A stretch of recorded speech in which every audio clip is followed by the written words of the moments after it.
अभी जो है छत्तीसगढ़ का इतिहास जो है दूसरी शताब्दी से जो है आर्कियोलॉजिकल एविडेंसेस के रूप में माना जाता था।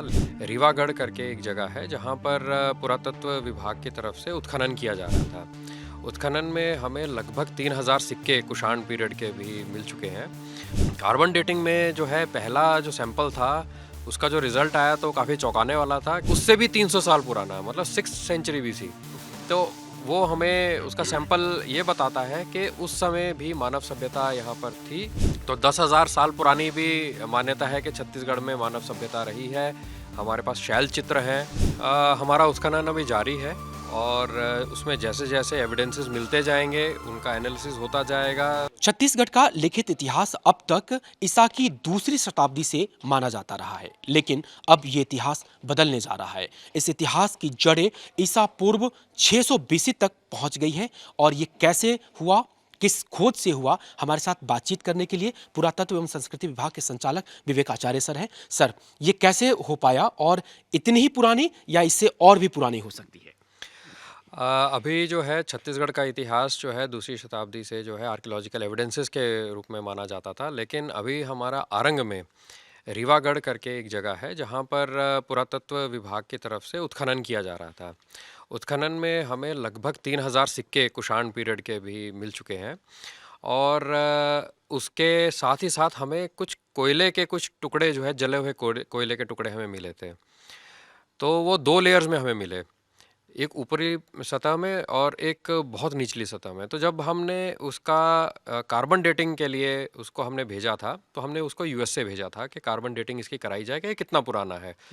तो कार्बन डेटिंग में जो है पहला जो सैंपल था उसका जो रिज़ल्ट आया तो काफ़ी चौंकाने वाला था, क्योंकि वो जो है बुद्धकालीन जो है वो 3rd सेंचुरी बीसी उसका उसमें रिटर्न प्रूफ निकल के आया है। और एक और जो है जो दूसरा सैंपल था जो और हमें नीचे मिला था, तो वो उससे भी 300 साल पुराना, मतलब 6th सेंचुरी बीसी।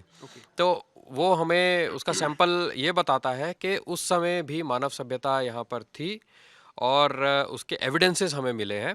हालांकि जनश्रुति की अगर हम बात करें तो 10,000 साल पुरानी भी मान्यता है कि छत्तीसगढ़ में मानव सभ्यता रही है। हमारे पास शैल चित्र हैं और गुफाएं हैं जिनमें शैल चित्र हैं। और साथ ही साथ जो हमारे मल्हार है वो भी पुरानी सभ्यता को बताता है, पुरानी कैपिटल भी और रही है।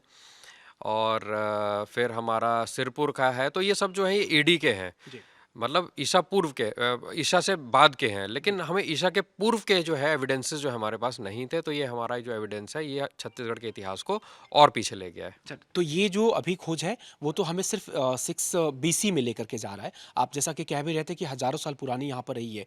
फोकस कहाँ है और क्या किस बात की संभावना है कि हम जो वो रामायण काल, महाभारत काल, कौशल्या माता तो हम यहाँ पर मान ही रहे हैं रामायण काल को लेकर के, वो हम कैसे प्रूफ करें? क्या वो प्रायोरिटी में रहेगा या फिर प्रायोरिटी में और क्या क्या चीज़ें हैं? हमारा उत्खनन अभी जारी है और उसमें जैसे जैसे एविडेंसेस मिलते जाएंगे उनका एनालिसिस होता जाएगा, तो उस पे फिर हम बता पाएंगे कि हमारे पास जो उस जगह पर आरंग में जो रीवागढ़ है वहाँ पर हमारी जो है सभ्यता कितनी पुरानी है।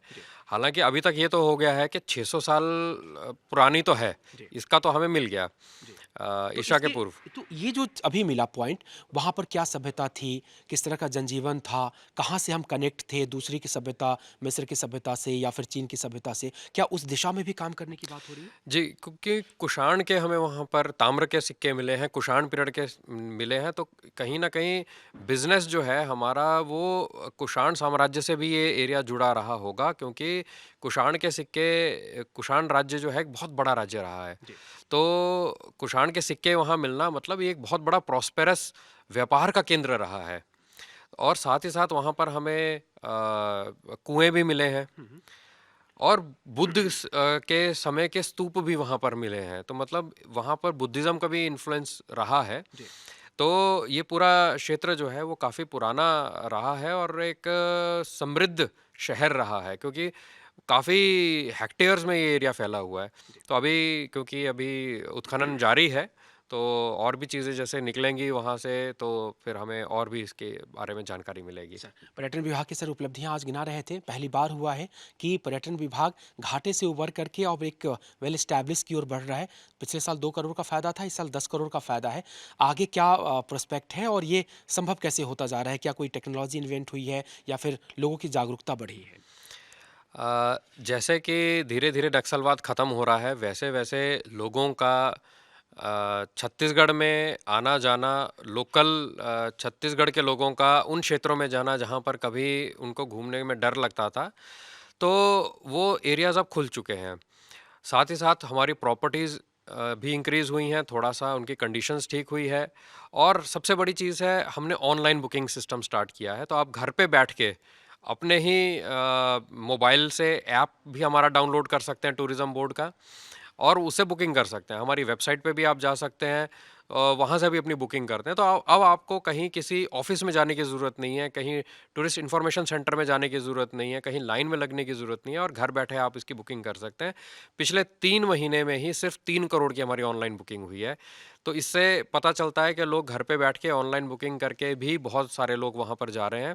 तो टेक्नोलॉजिकल इंटरवेंशन का बिल्कुल एक हमें फ़ायदा हुआ है, और हमारा 5 गुना 1 साल के अंदर जो है 5 टाइम्स या 500% इंक्रीज़ करना एक साल में एक बहुत बड़ी उपलब्धि है टूरिज़्म बोर्ड की। और जो हमारा बोर्ड कई सालों से नेगेटिव में, घाटे में चल रहा था, उसने अपना घाटा पूरा करते हुए अब हम पॉजिटिव में आ चुके हैं। ये एक बड़ी उपलब्धि रही है। शहर में रहते रहते लोग अब नेचर की ओर जा रहे हैं। उनको एथनिक्स चाहिए। आदिवासी कैसे रहते हैं वो बीच में फील करना चाहते हैं, वो खाना क्या खाते हैं वो खुद खाना खाते चाहते हैं, प्रकृति को भी देखना चाहते हैं।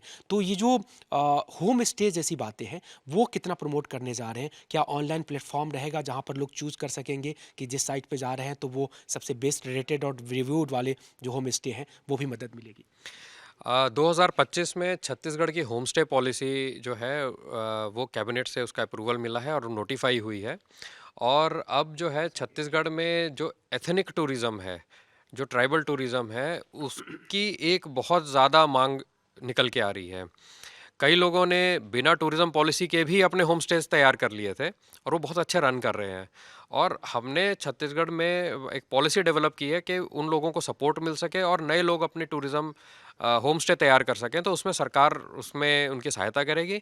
सबसे इम्पोर्टेंट बात, अगर आप कोई लोन लेते हो तो 100% इंटरेस्ट सरकार आपका पे करेगी, और कैपिटल सब्सिडी भी हमने 1 लाख रुपए एक रूम के लिए हम उसमें देंगे।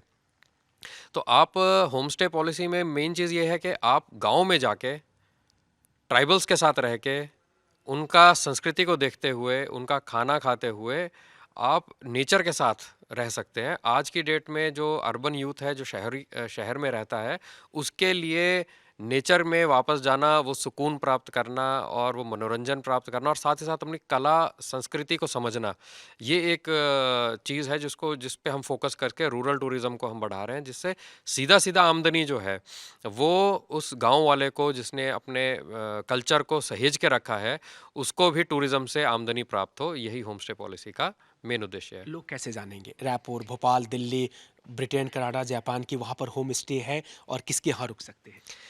हमने छत्तीसगढ़ की अपनी वेबसाइट में होम स्टेज़ रजिस्ट्रेशन का प्रोसेस शुरू कर दिया है, और अभी उन सारे होम स्टेज़ को हम रजिस्टर करेंगे। तो आप छत्तीसगढ़ टूरिज़्म की आप वेबसाइट पे जा सकते हैं।